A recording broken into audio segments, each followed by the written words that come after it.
Welcome to Quick Spick, the English podcast. You know that feeling, the one where you unlock your phone and just you find yourself scrolling, Mm. you step into this kind of stream of updates, pictures, videos.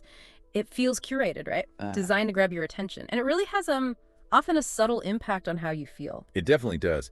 And we've been looking through the material, the articles and research, trying to understand this really tangled relationship between social media and our emotions. Yeah, so our goal here is to sort of pull out the most important ideas from all that information, to understand how these platforms are shaping moods, maybe even mental health. Exactly. We want to look at where they started, the psychology behind why we scroll, how the platforms actually work, and, what that means for you living with these tools every single day. Okay, let's get into it then. It's easy now to just think of social media as, well, just part of the internet. But it wasn't always this huge pervasive thing, was it? Where did it all begin? Well, you have to go back a bit further than most people probably realize. Like, even the late 90s. Remember things like 6 Degrees? Vaguely, yeah, very basic. Very basic, just listing friends, pretty much. Then maybe early 2000s, you got Friendster, MySpace. They felt a bit more personal. You could build a profile, share music, kind of express yourself. Right, like your own little corner of the web. It felt creative. Exactly. That was a step up from just names, building a digital identity. Yeah. And then, well, Facebook arrived around 2006, and that really changed the game. How so? They streamlined the whole social network idea, made it cleaner, maybe more user-friendly, and they introduced one really critical feature, the news feed. Ah, the endless scroll. That flowing stream of real-time updates. That wasn't really standard before. It basically set the template for how we consume social media today and mixed technology with that human desire for constant updates about people we know. And from that point, it just seemed to explode. Now we have Twitter for quick thoughts, Instagram all about visuals, Snapchat for disappearing moments, TikTok with its video loops. Yeah, the last decade or so has been about diversification and honestly acceleration. Features like algorithmic feeds, going live, hashtags. Each one added another layer to how we interact. Or sometimes how we don't really interact, just watch. And the numbers are just huge now, It's right? staggering. The material we looked at mentioned forecasts of over 5.85 billion users globally by 2027. When something is used by that many people, daily, its influence on mood, on emotions, it's magnified on a scale we've just never seen before. That scale is hard to grasp. So, okay, billions of people are using it, the design evolved this way. Why does just scrolling sometimes leave you feeling, I don't know, a bit down or anxious? What's happening psychologically? Well, a really key thing that comes up again and again in the research is social comparison. It's just a basic human trait. We naturally compare ourselves to others to figure out where we fit in. Like looking at your neighbor's car, maybe a friend's job promotion? Precisely. But social media often gives us a very specific, sometimes skewed version of reality. You're mainly seeing people's highlight reels. The best photos, the vacations, the achievements. The perfect angle, the amazing trip, the big career news, the happy family photos. It's like a stream of curated success and happiness. Yeah, the holiday that looks totally effortless, or the party that seems like it's from a magazine shoot. Exactly that. And this tends to lead, overwhelmingly, to what psychologists call upward comparison. You're constantly seeing people who appear to be doing better, living these fuller, happier, more successful lives than you feel you are. And that makes you feel envious. Envy is a really common outcome, yes. And research is pretty clear. This constant upward comparison fuels envy. That's a tough emotion. It is. And here's the tricky part the materials highlight. Feeling envy doesn't usually make you stop looking. Often it actually drives more comparison. Oh, wow. So it's cycle. It could become a feedback loop, yeah. You see something, you feel envious, you feel worse about yourself. Yeah. And what do you often do? You might scroll more, maybe to see what else is happening, which just leads to more comparison. Deeper feelings of dissatisfaction, maybe even feeling depressed. And the platform features themselves, like likes or follower counts, they play into this. They absolutely can. They turn that sort of abstract social comparison into something quantifiable, like a score. It reinforces that drive for validation, for external approval. Okay, so the design amplifies our natural tendency to compare. And I guess this connects to FOMO too, fear of missing out. Directly. FOMO, that nagging feeling, that anxiety or discomfort that other people might be having, rewarding experiences that you're not part of. Like seeing photos of a party you were invited to or everyone talking about something you missed. Exactly. Social media, with its constant real-time stream of what everyone else is doing right now, seems almost perfectly designed to trigger FOMO. It creates this ongoing sense that exciting, fun, important things are happening elsewhere. Making it seem like everyone else's life is more fulfilling. It can definitely create that illusion. And the research strongly links higher levels of FOMO with increased anxiety and even problems sleeping. And ironically, some people use social media more because they have FOMO. They're trying to stay connected, try not to miss anything. Which just makes the anxiety worse. It can, yeah. The very thing you do to try and soothe the FOMO can end up intensifying it. It's a real trap. So does it make a difference how you use these platforms? Is just scrolling different from actually, talking to people? Yes, this is a really critical distinction that the research consistently points out. There's a big difference between active use and passive use. Okay, what's the difference? So active use is when you're engaging. You're posting your own updates, you're commenting on things, liking posts, sending direct messages, participating in groups. You're actually doing something, interacting. Like a conversation, a two-way street. Exactly.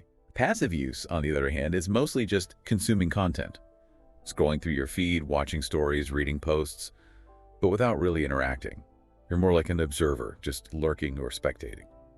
And the research suggests passive use is the one that often feels bad. That's a very consistent finding, yes. Passive scrolling often correlates with lower mood, maybe reduced life satisfaction, more negative feelings overall. Why is that? Well, it likely goes back to what we just discussed. It's that one-sided observation. You're just absorbing all those curated highlights, fueling the comparison, fueling the FOMO, but without the benefits of actual back-and-forth interaction that can provide support or connection or even just validation you're just receiving. Whereas active use, if you're actually connecting with people, can be positive. It certainly can be. Active use, especially when it's focused on building real connections, giving and getting support, joining communities based on shared interests, or even just expressing yourself creatively, that can definitely enhance well-being. So platforms that encourage more dialogue, maybe less passive scrolling, they might be better. That seems plausible. It suggests that the quality of the interaction matters a lot, maybe more than just the total time you spend online. It's about genuine connection over just presence. That makes a lot of sense. Substance over just looking. Now, underneath all this interaction, or maybe the lack of it, is something we don't usually see, right? The algorithm. Oh yes, the algorithm, the sort of invisible hand guiding your experience. Your feed isn't just chronological anymore or random. Algorithms are constantly working behind the scenes, curating what you see. Based on what? Based on what they predict will keep you engaged, keep you scrolling, clicking, reacting. And what often gets the strongest reaction? Content that triggers strong emotions. Strong emotions. Like happiness or inspiration. Sometimes, yes. But the algorithms often learn that things like outrage, fear, surprise, maybe even envy, are highly effective at stopping your scroll and getting you to react. So if I pause longer on something that makes me angry, the algorithm notices. It notices that you engaged. The sources we looked at sometimes use the term emotional manipulation to describe this, because algorithms can end up capitalizing on our psychological biases just to maximize the time we spend on the site. The goal isn't necessarily to make you unhappy, but maximizing engagement is the goal, and intense emotions are very engaging. So it creates another feedback loop. Emotional content gets engagement, so the algorithm shows you more emotional content. Precisely. You can get stuck in these sort of filter bubbles of intense feeling. It can skew your perception of reality, making the world seem more extreme or negative than it is, and contribute to feelings of anxiety, sadness, or even social division. Wow. It does feel a bit like being on a ride you're not controlling sometimes. Yeah, and that's why there are calls for more transparency. People want to understand why they're seeing certain things, to maybe have more control over that algorithmic influence. Given all these potential effects, comparison, FOMO, algorithms, is everyone impacted the same way? Or are some people more vulnerable? Definitely not everyone is impacted equally. The material consistently points to adolescents as being particularly susceptible. Why is that? Well, their brains are still developing, particularly the parts involved in decision-making and impulse control. They're also navigating really complex social worlds and are often highly sensitive to peer perception and validation. Which ties right back into the comparison and the need for likes we talked about. Exactly. And the data seems to support this. A Pew survey found nearly half of U.S. teens think social media negatively affects people their age, and about 14% felt they'd been personally harmed by it. There was also a WHO report linking problematic social media use in adolescents, especially girls, to higher rates of anxiety and depression. So it's not just parents worrying, there's statistical evidence there. The connection seems pretty clear in the research, yes. But it's not only teens. Individuals who already have mental health conditions, maybe neurodivergent users, or people who are socially isolated in their offline lives, they might find the negative effects amplified online too. Existing vulnerabilities can make people more susceptible to comparison or FOMO or negative online interactions. And these effects aren't just feelings, right? They can spill over into our physical lives. Absolutely. The sources connect heavy social media use to some really tangible, real-world consequences. Sleep disruption is a huge one. Scrolling late at night. Yes, scrolling late keeps your brain buzzing. Yeah. Plus, the blue light from screens can suppress melatonin, which is the hormone that helps you sleep. It messes with sleep patterns. And we know lack of sleep contributes to fatigue, irritability, and it's linked to depressive symptoms, especially in younger people. It sounds like a vicious cycle. Can't sleep, so you scroll, which makes it harder to sleep. It can be. And then during the day, think about the constant notifications. They fragment your attention, pull you away from what you're doing. It makes it harder to concentrate deeply on tasks, which can hurt productivity and increase stress levels. You kind of feel like you're always on call. Never really getting a break. Exactly. And there can even be links to physical health.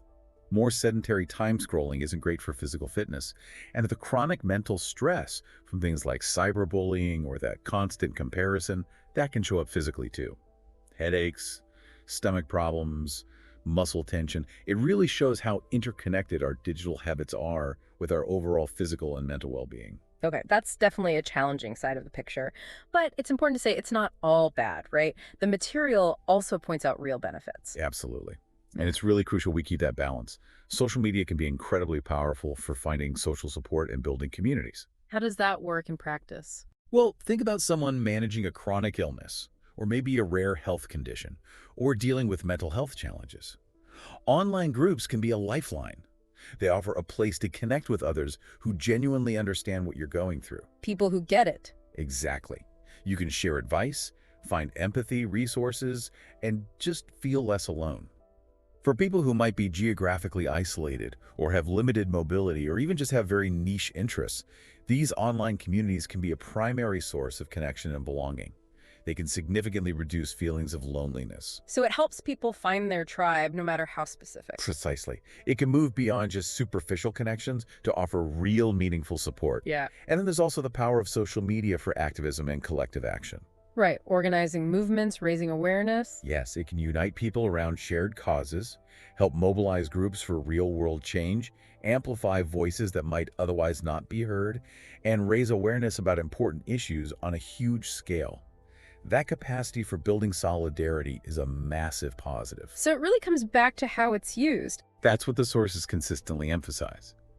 The design of the platform matters, but how you choose to use it is also key in determining whether it mostly helps or harms your emotional well-being. That seems like the core message. It's a tool, and its impact depends on how it's built and how we wield it. So what's being done then to maybe push things in a healthier direction? Are platforms or governments trying to address the downsides? Yes, there's definitely growing awareness and some action happening. Platforms themselves have introduced features they often call digital well-being tools. You mean like the dashboards that show your screen time? Yeah. Or reminders to take a break? Exactly. Things like usage trackers, options to set time limits on specific apps, features like focus modes, the silence notifications for set periods, those take-a-break reminders. You see them in Apple's screen time, Android's digital well-being, things like that. They're basically attempts to give users more awareness and maybe a bit more control over their usage habits. So giving the user some tools to manage themselves, what about bigger changes? Policy. Well, there are ongoing policy discussions and some proposed laws in different places. A big focus is often on algorithmic transparency, pushing platforms to be clearer about how their algorithms work and why you're seeing the content you see. Opening up the black box a bit. Kind of. The idea is that more transparency could lead to better understanding and maybe regulation of the algorithm's influence. There's also talk about mandating age-appropriate design, requiring platforms to actively consider the potential mental health impacts on younger users right from the design stage. It sounds like a move towards maybe more ethical or humane technology.